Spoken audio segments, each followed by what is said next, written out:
Welcome to The Last Climb. Today, I'll go over climbers who looked at Everest like it was ordinary.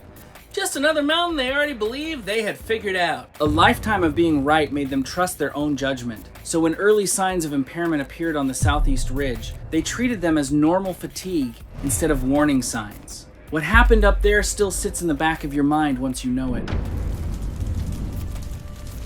It was May 18th, 2018, the height of Everest's spring climbing season. Along the mountain's southeast ridge route, hundreds of climbers were converging on the same narrow weather window, moving through a landscape where oxygen levels fell to roughly 1/3 of those at sea level, and small mistakes could become irreversible within hours. Abdur Drolay was 47. He was a structural engineer based in Denver, but honestly, a big part of his life for the past almost 20 years had been insisting he knew better than the experts. High-altitude climbing wasn't just a hobby for him anymore, it was kind of the main project he'd been working on to prove how simple it really was. Everest was the last piece of that project, the final summit he needed to complete the 7 Summits challenge. And to people who knew him, he wasn't the type of climber who listened to warnings. He was stubborn, arrogant, the kind of person who dismissed safety protocols as suggestions for people who didn't know what they were doing. The way other people describe him, you picture someone who laughed at the idea of the mountain being dangerous. Even the way he talked about mountains showed that. Most people around him would say he didn't really romanticize them. Everest, for example, wasn't some mystical, unbeatable peak in his mind. He'd talk about it more like it was just a big rock, something anyone with a bit of grit could walk up if they just stopped whining. And over time, that way of thinking went even further. In conversations with friends and other climbers, he'd basically frame mountains like simple hills, speed bumps, things you could just power through. So for him, difficulty wasn't really a warning sign. It was just annoying, something to ignore, like a fly or a nagging guide. His climbing partner on this expedition was his wife, Drolay, 44, who shared his absolute conviction that they were smarter than the mountain. She'd been seriously climbing since her 30s and had built a solid high-altitude resume too, places like Denali, Aconcagua, Kilimanjaro, Karsten's Pyramid. But a lot of that experience, at least in recent years, had been tied to climbing alongside Abdur. And over time, Abdur's confidence and way of dismissing risks had kind of become her own. Neither of them noticed it. I keep coming back to that. To understand why the couple approached Everest the way they did, you have to understand something simpler. Every time they treated a mountain as manageable, it worked. And every success quietly reinforced the same belief that Everest would be no different. The two met during a Colorado 14ers event in 2011, when Abdur was already several summits into his 7 Summits project, and Lelaine was still transitioning from recreational hiking to high-altitude climbing. Over the following years, marriage and shared expeditions turned them into inseparable climbing partners. As their partnership developed, so did an unspoken structure. Abdur was the leader, and Lelaine trusted his arrogance. Over time, their partnership hardened into a simple pattern. Abdur decided what was safe. Lelaine rarely challenged it. Each successful climb made them trust that pattern more, until neither of them questioned whether it still made sense on a mountain like Everest. Neither of them saw this as dependence. It appeared from the inside as alignment between two experienced climbers who had simply reached the same dismissive conclusions independently. To them, it didn't feel like dependence. It just felt like being right together. It made sense, at least on the surface. Abdur just had more experience, longer resume, stronger technical skills, and a history of getting away with it on big mountains all over the world. Lelaine knew her own abilities were solid, but she also knew Abdur was always the loudest voice in the room. So most of the time, she didn't really push back on Abdur's judgment. She trusted it. To me, this doesn't even sound unusual. If someone had spent years telling you they were the best, I'd probably trust them too.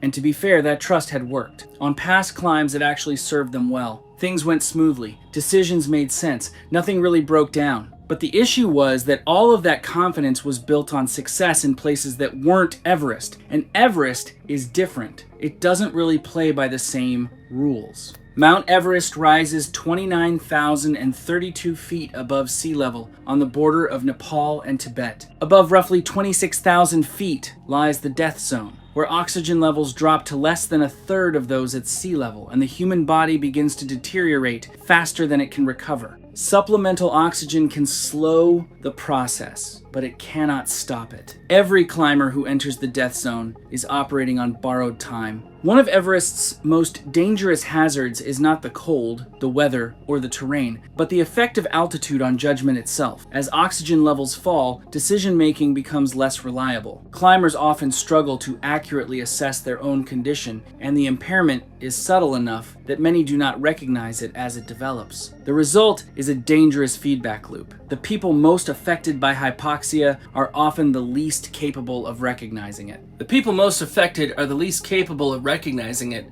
I honestly don't know how you guard against that. Abdur and Lalaine joined a commercially guided expedition run by an established Himalayan outfitter. The team consisted of 6 clients, a lead guide, and several experienced Sherpas, following a standard Everest schedule. Arrival at base camp in late April, a series of acclimatization rotations through the higher camps, and a summit attempt timed to the brief weather window that typically appears in mid to late May. Abdur and Lalaine arrived at base camp on April 28, following the standard approach trek from Lukla. Over the following weeks, they completed the expedition's acclimatization rotations through the higher camps, gradually exposing their bodies to thinner air in preparation for a summit attempt. By all outward measures, both were progressing normally. Their oxygen saturation levels remained within acceptable ranges. Neither showed signs of serious altitude illness, and both passed the daily health assessments conducted by the guides. Like most climbers at altitude, they experienced the expected effects of reduced oxygen fatigue, disrupted sleep, and headaches, none of which appeared unusual within the context of the expedition. But the early phase of the climb was misleading in a specific way. Nothing about it challenged their arrogance. Instead, each uneventful rotation reinforced the belief that the mountain was as easy as they'd thought, and that success was no longer something to earn, only something to take. I keep coming back to that line. Success was no longer something to earn, only something to take.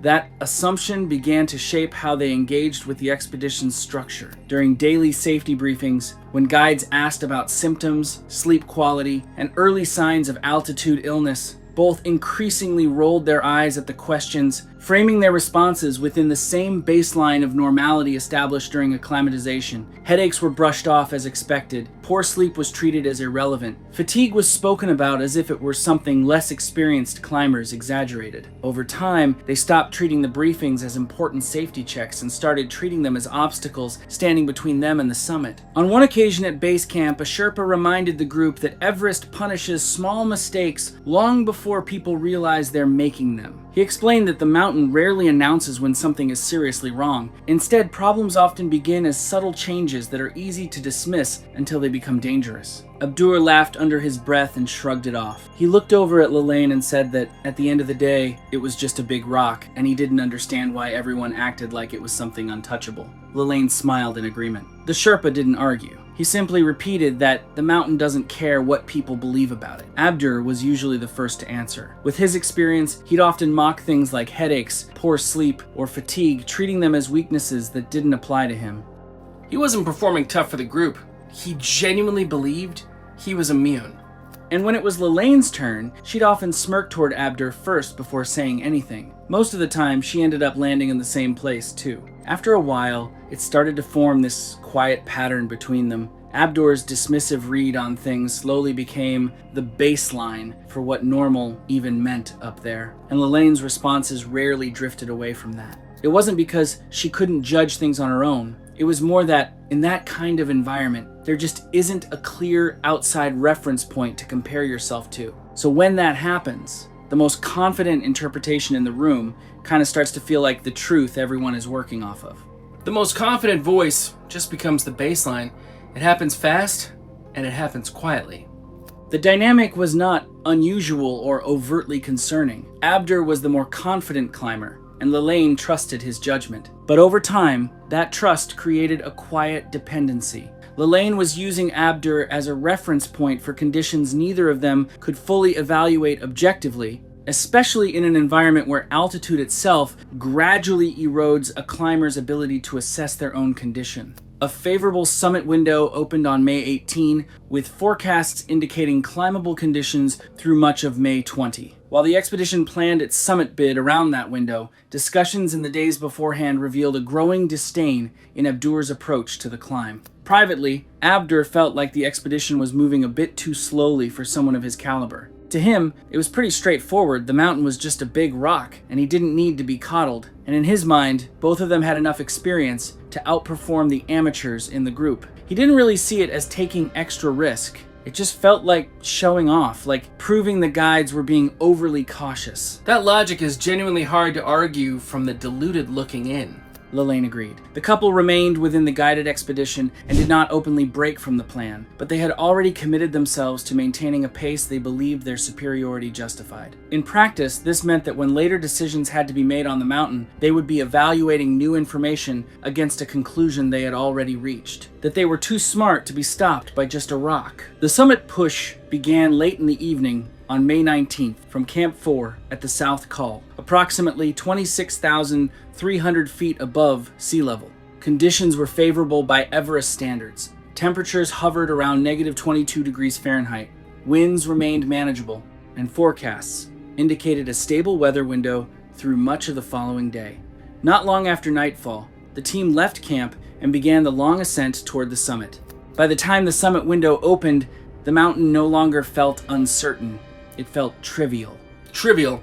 After everything they'd built together on their own egos over the nearly 20 years, I understand exactly why it would feel that way. The hardest work had already been done during acclimatization, and nothing in their experience so far had contradicted their expectation of dominance. In that frame, the summit stopped being something to survive. It became something they believed they were already owed. The route followed the standard southeast ridge, climbing through a series of established waypoints including the balcony and south summit before reaching the final summit ridge. For even strong climbers using supplemental oxygen, the journey typically required 12 to 18 hours round trip, making pace and timing critical factors in a successful ascent. For the first few hours, everything looked normal. Abdur and Lelaine were up near the front of the client group. Just like they planned, they wanted to show everyone how it was done, and that's how they started out. But as they kept going higher, that early pace didn't really hold. Bit by bit, as the altitude started to take its toll, they began to slow down without it being obvious at first. I always find this unnerving because nothing suddenly changes up there. People can be getting worse while everything still looks completely routine. The weather stayed steady, which helped. The fixed ropes were in good condition too, so nothing technical was really going wrong. And by just before dawn, the team had made it up to the balcony around 27,600 feet without any major issues. At the balcony, climbers paused to change oxygen cylinders, hydrate, and undergo a routine condition check before continuing higher. During the stop, Abdur dismissed a headache that had been building since the South Col just the wind, while Lelaine ignored her fatigue and occasional dizziness. Neither symptom was unusual at 27,600 feet, and neither of them appeared to be in immediate distress. Still, the Sherpas noted both reports and increased their monitoring as the climb continued. Abdur and Lelaine slowed as the elevation increased, but the Sherpas began paying closer attention to how they were moving rather than how quickly. The concern was not fatigue itself, it was whether fatigue was beginning to affect coordination and judgment. Those are often the earliest signs that altitude is becoming something more serious than exhaustion. As the team climbed toward the south summit, both continued upward, ignoring the Sherpas' concerned looks. But the symptoms that had seemed manageable at the balcony were no longer improving, and the Sherpas were beginning to see a pattern rather than isolated complaints. Approximately 200 vertical feet below the south summit, one of the Sherpas noticed a subtle change in Abdur's movement. His foot placements had become slightly less precise on the fixed ropes, requiring small corrections that would have gone unnoticed by most observers. That's what makes experienced guides so valuable, because they're paying attention to the things most of us would never even register. To an experienced high-altitude guide, however, the change was significant. It suggested that altitude was beginning to affect coordination rather than simply causing fatigue. With the summit visible above them, the lead guide issued a formal descent order to both Abdur and Lalaine. The decision was based on the same pattern that guides had been tracking since the balcony: worsening symptoms, slowing pace, and emerging signs of neurological impairment. Under the company's protocols, both of them had crossed the threshold where continuing upward was no longer considered safe. When the Sherpas checked on him, Abdur was surprisingly quiet, but his eyes were fixed on the peak with a dull, stubborn glaze. He didn't argue, didn't push back, but by that point, after so many years believing his own hype, he had a strong sense of how he thought things worked and how he thought he himself worked. So when concerns were raised higher up, he wasn't really treating them like an open question anymore. In his mind, it wasn't something to debate. The mountain was just a rock, and he was going to stand on top of it. Lalaine, on the other hand, hesitated. The Sherpa said she actually stopped for a moment. She didn't turn around, didn't move forward either. She just stood there and looked over at Abdur. Then Abdur said something simple, just a mumbled comment about how it was just a bit further. Nothing dramatic, nothing like an argument or a challenge to the guide, but it shifted the feeling of the moment. Suddenly, the decision was no longer about whether to go down, but about how much they'd already conquered. After a few seconds, Lalaine started moving again. Abdur followed. The descent order was not followed. I keep thinking about Lalaine just standing there, looking over at Abdur, and then moving up anyway. Abdur's responses were noticeably slower than they had been earlier in the climb. He kept his head lowered, took longer to answer simple questions, and at one point removed a glove, despite the extreme cold, to point at the summit, as if he'd already won. That one stopped me. Removing a glove at that altitude and not even noticing it was off? The Sherpas checked his oxygen system and found no equipment problems. His mask was functioning correctly, his oxygen flow rate was unchanged, and his supplemental oxygen remained active. The concern was no longer whether Abdur was simply tired. At that altitude, everyone was tired that was expected, almost built into the climb. What mattered now were the small deviations underneath it. The slightly delayed responses, the movements that weren't as precise as they had been earlier. The way coordination began to feel just a little off, like something was no longer lining up cleanly. None of it was dramatic on its own. In fact, each sign could easily be dismissed in isolation. But together, it started forming a pattern that pointed to something more serious than exhaustion. While one Sherpa stayed locked on Abdur, tracking those subtle changes as they developed, the other turned his attention to Lalaine, because it wasn't just one climber anymore. The same pattern was beginning to show there, too quieter, harder to spot at first, but unmistakable once you knew what to look for. While the Sherpas focused on Abdur, Lalaine began showing problems of her own. At one point, she struggled to clip a carabiner correctly, requiring multiple attempts before a Sherpa quietly fixed the issue for her. When asked how she was feeling, she just muttered something about the easy climb. She answered a completely different question and had no idea she'd done it. Asked again, she eventually responded, but only after a noticeable pause. To a casual observer, neither mistake would have appeared alarming. But taken together, they suggested that Lalaine's judgment and cognitive processing were beginning to deteriorate. More concerning was that she showed no awareness that anything was wrong. By this point, both of them were clearly showing signs of serious altitude-related problems. It didn't look exactly the same for each of them. With Abdur, it was more in how he moved and how slowly he responded. With Lalaine, it showed up more in her attention and decision-making. She'd miss things, or take longer to process what was being said. But underneath it, it was the same issue. After so many hours in the death zone, their bodies just weren't adjusting anymore. They weren't really adapting, they were being pushed past what they could handle. Then, around late morning, Abdur lost consciousness. Just like that. One moment, he was still moving through it.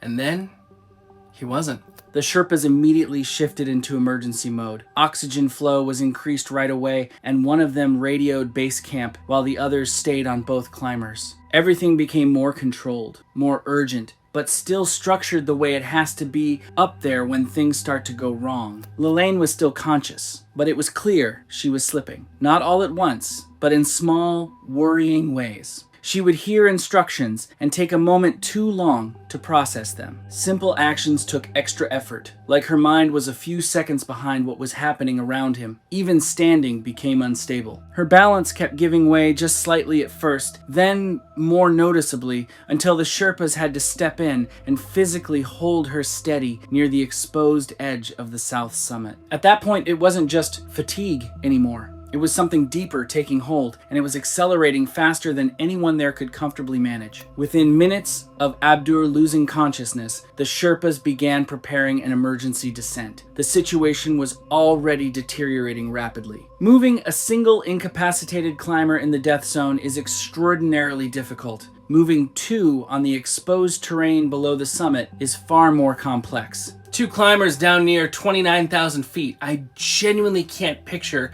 how the Sherpas even began to process what they were facing. Additional assistance was requested from lower on the southeast ridge, and a third Sherpa began climbing toward the south summit. For a brief moment, Lelaine still seemed like she might hold on. She was conscious, still breathing supplemental oxygen, and when the Sherpa spoke to her, she could respond and follow simple physical guidance. There was just enough awareness there to make it feel like things might stabilize, like she could still be brought down under control. But that window closed quickly. The shift wasn't gradual anymore, it was sharp. Her balance went first. She started to sway, then lost it completely, collapsing into the fixed rope as her legs stopped supporting her. From that point on, she couldn't stay upright without being physically held in place. After that, even basic communication started breaking down. Her verbal responses came slower, then became inconsistent, as if the connection between question and answer was stretching out. Then, there were longer pauses where nothing came at all, and soon, there was no response left to get from her. By approximately 11 a.m., 3 Sherpas were attempting to manage 2 climbers who could no longer move under their own power. They remained nearly 29,000 feet above sea level, with hours of descent still separating them from Camp 4. The weather window that had carried them upward was beginning to close, and every minute spent at that altitude further reduced the possibility of a successful rescue. Abdur never regained consciousness.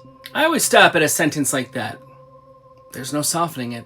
Shortly afterward, Lelaine stopped responding entirely. Both of them died on the upper slopes of Mount Everest on May 20. Neither reached the true summit. From where they stopped, it remained visible above them. The Sherpas stayed with both of them for as long as they could, keeping in contact with base camp and reporting what was happening as it unfolded. They tried to coordinate emergency support, but it quickly became clear it wasn't going to work. I think people sometimes underestimate how brutally limiting Everest becomes at this altitude, because even having trained rescuers right beside you doesn't automatically mean a rescue is possible. The altitude, the terrain, and the location near the south summit meant there was no realistic way to bring in a helicopter rescue, and getting either climber down safely was no longer possible. The expedition company later confirmed both deaths on May 21st, 2018. A post-expedition medical review found no evidence of equipment failure, oxygen system malfunction, or unexpected weather anomalies. All systems had functioned within expected parameters throughout the summit push.